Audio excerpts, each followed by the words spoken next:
இங்க இருக்கிற திராவிட மாடல் ஆட்சியில இந்த தெலுங்கர்கள் என்ன பண்றாங்கன்னா, அதான் ஜாதி பேர் போட மாட்டாங்களா, பின்னாடி யார் தெலுங்கர் தமிழர்னு கண்டுபிடிக்க முடியாதுல.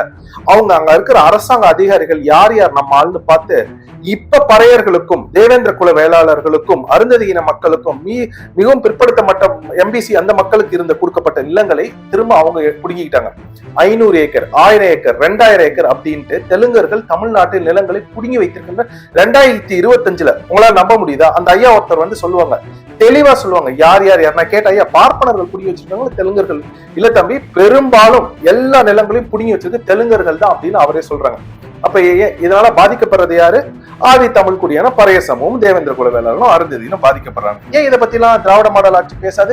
அவங்க ஆட்சியில இருக்கிறது தமிழனை நிலங்களை புடுங்கி காசால இன்னைக்கு படுகொலை நடக்கிற மாதிரி தமிழினத்தை படுகொலை பண்றதுக்காக இந்த வேலையை அவங்க செய்யறாங்க. அதான் உண்மை, சத்தியபூர்வமான உண்மை. நிலங்களை இழந்தால் இதுதான் நடக்கும், உலகம் முழுக்க அதுதான் நடக்குது.